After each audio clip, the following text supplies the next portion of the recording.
In the cold January days of 1994, nobody could have imagined that a project titled Jerry and David's Guide to the World Wide Web, created by Stanford University graduate students Jerry Yang and David Filo, would one day become an empire of the digital world.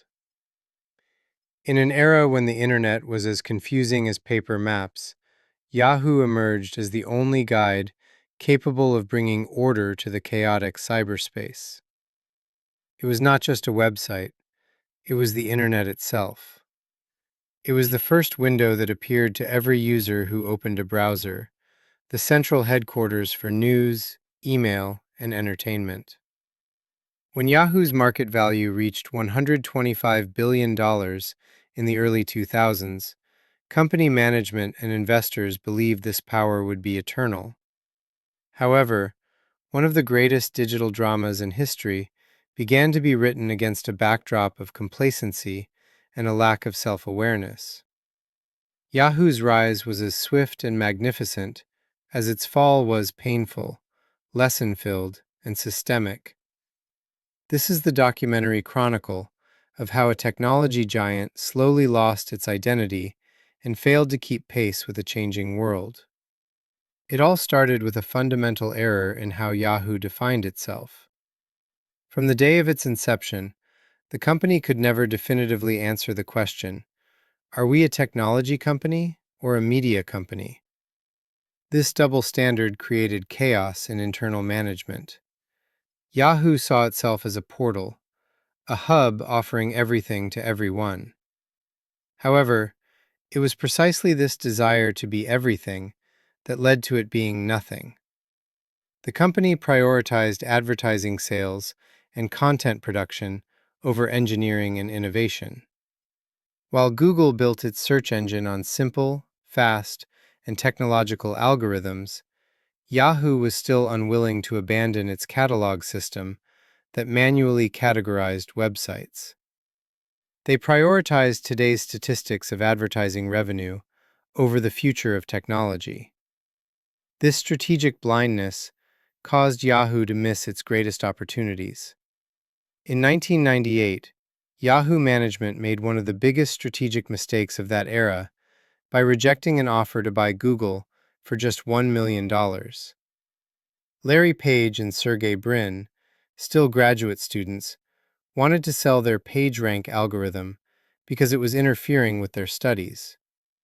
However, Yahoo's executives at the time believed that having a search engine that was too good would drive users away from the Yahoo portal to other sites too quickly.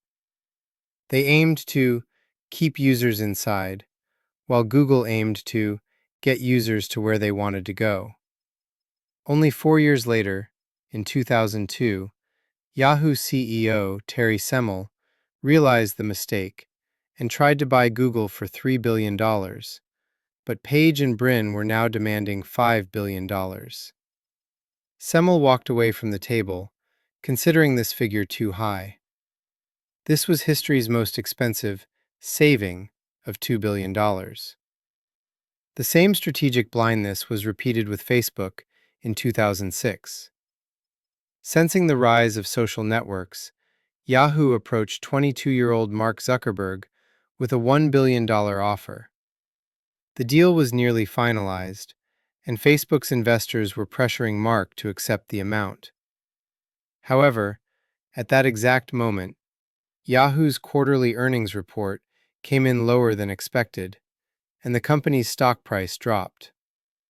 Yahoo's management decided to take the opportunity to bargain and lowered the offer to $850 million. Zuckerberg took this as an insult and immediately cut off negotiations. If Yahoo had not reduced that $150 million that day, it could have owned the world's largest social media platform today. These events proved that Yahoo viewed the digital world only through the lens of today's financial spreadsheets, not the vision of the future. The sharpest turn in the decline occurred in 2008, when Microsoft made a $44.6 billion acquisition offer. Yahoo's then leader, Jerry Yang, showed stubbornness, claiming this figure did not reflect the company's real value. However, this stubbornness was rooted not in rationality, but in a pride left in the shadow of the past. Merging with Microsoft could have been the last chance to stand against Google, but Yahoo management closed that door as well. The years that followed were remembered as a management carousel. The company changed CEOs one after another, each new leader trying to establish a different direction. One focused on media, another wanted to return to technology, and a third cut costs. Although great hopes were raised with Marissa Mayer's arrival, the acquisitions she made by spending billions of dollars, especially the $1.1 billion purchase of Tumblr, exhausted resources rather than saving the company. During Mayer's era, the question of what Yahoo was became even cloudier. Was it a news site, a video platform, or a search engine? None were quite right. Mayer's mobile-first strategy was too late. Apple and Google app stores had already conquered the world long ago. The most vivid example of internal decay was the Alibaba investment, Yahoo's best, perhaps only, genius move made in 2005. The company had purchased 40% of Alibaba for $1 billion. However, as the years passed, Yahoo's own value decreased so much that the company's total market value fell below the value of its stake in Alibaba. This was the most ironic situation in the digital world. Yahoo's core business now had a negative value, and investors saw the company only as a box holding Alibaba shares. At this point, Yahoo had ceased to be a technology company and had turned into a failed investment fund. The collapse accelerated in 2016 when the internal rot finally came to the surface. Yahoo was forced to admit that it had suffered one of the largest cyber attacks in history. The theft of data from more than 3 billion user accounts decimated user trust, the company's last and most valuable asset. It became clear just how old and defenseless the technological infrastructure really was. The fact that these leaks had been hidden for several years was a total failure of corporate ethics. Yahoo was no longer a giant empire, but simply a structure waiting to be dismantled. Finally, in 2017, Verizon purchased Yahoo's core business for just $4.48 billion. This was a tragic end for a giant once valued at $125 billion and the finale of a great lesson for the digital economy. The greatest lesson to be learned from Yahoo's downfall is that where innovation stops, death begins. Yahoo should have been the one creating change, not just reacting to it. However, it acted with an instinct to protect the status quo. Lesson 1. A company must have a clear identity and a point of focus. The strategy of being everything to everyone is to lose oneself in a sharply competitive market. While Google focused on search, Amazon on commerce, and Facebook on social connections, Yahoo got stuck in the middle of them all. Lesson 2. A technology company must not lose its engineering spirit. The moment Yahoo began acting like an advertising company, its technological edge ended. Lesson 3. Continuity and unity of vision in leadership are crucial. Frequently changing strategies destroy corporate culture and employee confidence. Yahoo's change of 6 CEOs in 6 years is an indicator of its inability to commit to any long-term goal. The fourth and perhaps most bitter lesson is that the window of opportunity does not stay open forever. Not buying Google and Facebook, turning down Microsoft's offer, these were not just business mistakes, but an inability to read the dynamics of the market.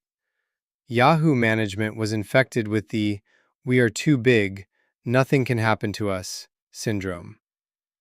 However, in the digital era, When size is not combined with agility, it becomes a burden that only makes the fall heavier. Yahoo's story tells us that past successes are no guarantee of the future. If you are not building the future, you will inevitably become an archive of history. The most important law written on the ruins of this fallen empire is this: any system that cannot adapt, regardless of how large it is doomed to collapse. In the digital world, standing still is actually moving backward, and Yahoo became a victim of this stagnation. The company's culture had aged from within. Young and brilliant minds no longer wanted to work at Yahoo, preferring Google's campus or Facebook's creative environment. When the talent flow stopped, innovation stopped as well. Yahoo's bankruptcy is not just a business failure, but the result of strategic arrogance. Ignoring the trends that define the direction of the future, mobile technologies, social media, cloud computing, and insisting on an old model is suicide in the modern world. Heavy bureaucracy within the company led to every new idea being smothered in committees. As a result, an idea that once changed the world turned into mere internet archaeology due to incompetent management and a lack of vision. Today, when people think of Yahoo, what comes to mind is not a former leader, but a symbol of missed opportunities. This story is a warning for all startups and corporations. Any organization that does not put the needs of customers and the speed of technology at its center will one day inevitably face its end. Yahoo's collapse proves a company's greatest rival is often within. Had they resolved their internal contradictions instead of fighting others, the digital map might be different today. Their fall marks the end of an era, proof that absolute power is an illusion. The future only spares the adaptable. Today, Yahoo serves as a textbook warning. In the digital age, empires are sustained by vision, not just size. Yahoo lost its vision, its code aged, and the sun finally set on its empire. This is the official report on the heavy price of arrogance.